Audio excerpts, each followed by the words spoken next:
একটা beautiful life lead করতে হলে ইসলাম ছাড়া আসলে অন্য কিছু দ্বারা সম্ভব নয়। এটা মোর দ্যান প্রুভড। কারণ পাশ্চাত্য সভ্যতা আজকে আমাদেরকে উপহার দিচ্ছে অন্যায়, অশ্লীলতা, অভদ্র আচরণ, অনাচার, ব্যভিচার, মদ্যপান। এবং যদি আপনার 31st নাইটে ওয়েস্টার্ন কোন ইউনিভার্সিটিতে যান তখন দেখবেন যে কি হয়।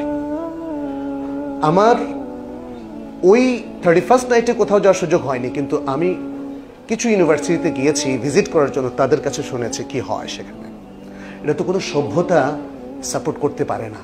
তাহলে ইসলাম ছাড়া আর যত সভ্যতা আছে সবটাই কিন্তু এখন ভয়ঙ্কর অধপতনের মধ্যে আছে। অশ্লীলতার একদম তিম্মায় টপে তারা পৌঁছে গেছে। এবং এই জন্যই দেখবেন যে তারা ফ্যামিলি লাইফে মজা পায় না। অথচ আমাদের মুসলিমদের জন্য বিশ্বাস করেন সবচেয়ে শান্তির জায়গা হচ্ছে ফ্যামিলি। বাসা যখন ফিরি তখন যদি মা বাবা থাকে, তিনি হচ্ছেন আমার শান্তির জায়গা, এবং তারপরে আমার স্ত্রী এবং আমার সন্তান, তাই না? আপনি দেখবেন এটা ফিল করবেন। আমাদের মাইন্ডসেটটা সেভাবে তৈরি করা হয়েছে এবং আল্লাহ এই ম্যানুয়ালটা দিয়েছেন। ফলে আপনি এই ম্যানুয়ালের বাইরে যখন চলে যাবেন, you can not lead a beautiful life. আপনার লাইফ কোনোদিন বিউটিফুল হবেই না, অসম্ভব। কারণ একজন প্রস্টিটিউট আপনাকে শান্তি দিতে পারে না। শান্তি দিতে পারে আপনার স্পাউস। আপনি স্বামী হলে আপনার স্ত্রী, আপনি স্ত্রী হলে আপনার স্বামী। এবং সেটাই তো সূরা রুমের মধ্যে আল্লাহ তাআলা বলেছেন, লিতাসকুনু ইলাইহা। এবং আল্লাহ তাআলা বলছেন এটা হচ্ছে ওয়া মিন আয়াতিহি আন খালাকা লাকুম মিন আনফুসিকুম আজওয়াজান লিতাসকুনু ইলাইহা ওয়া জাআলা বাইনাকুম মাওয়াদ্দাতাও ওয়া রাহমা। এটা আল্লাহ তাআলা তার আয়াত বলেছেন। দ্য সায়েন্স অফ আল্লাহ, আল্লাহর নিদর্শনের মধ্যে একটা। এটা সাধারণ গতানুগতিক ব্যাপার নয়।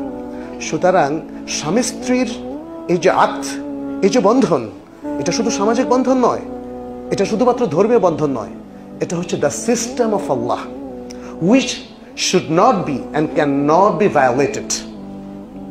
এটাকে ভায়োলেট করলে বিপর্যয় হবে, জীবন সুন্দর হবে না।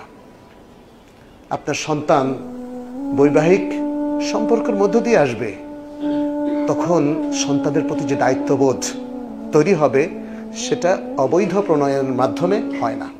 আপনি দেখেন পাশ্চাত্যের সিঙ্গল মাদাররা তাদের বাচ্চাদের দায়িত্ব সেই নিচ্ছে। বাবা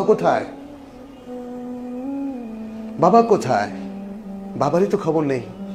এবং মজার ব্যাপার হচ্ছে অনেক সিঙ্গল মাদাররা আসলে তারা ডাউট করে যে আমার এই সন্তানের বাবা কে, এবং সেটা নিয়ে টিভিতে অনুষ্ঠান হয়। তাদের অনেক বন্ধুদেরকে তারা একসাথ করে টিভিতে, এবং তখন একটা টকশোর মতো আলোচনা অনুষ্ঠান, বিনোদনমূলক, এটাকে তারা বিনোদনমূলক অনুষ্ঠানই বলে, চলে।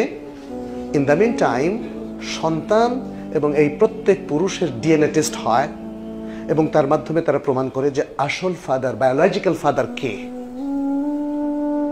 এগুলো এখন এন্টারটেইনমেন্টের বিষয় হয়ে গেছে। মাইন্ডসেটটা কিভাবে নষ্ট হয়েছে দেখেছেন? কিন্তু মুসলিম মাইন্ড কখনো এভাবে সুখী হতে পারে না, এটা মনে রাখবেন। আপনি আমেরিকাতে গিয়েছেন, অনেক কোটি টাকার মালিক হয়েছেন, আপনি একটা অসভ্য জীবনের মধ্যে অভ্যস্ত হয়েছেন, দেখবেন যে মনের শান্তি কোনোদিন হবে না। মুসলিমদের জন্য ইসলাম ছাড়া আসলে আর কোনোভাবেই তারা সুখী জীবন যাপন করতে পারে না।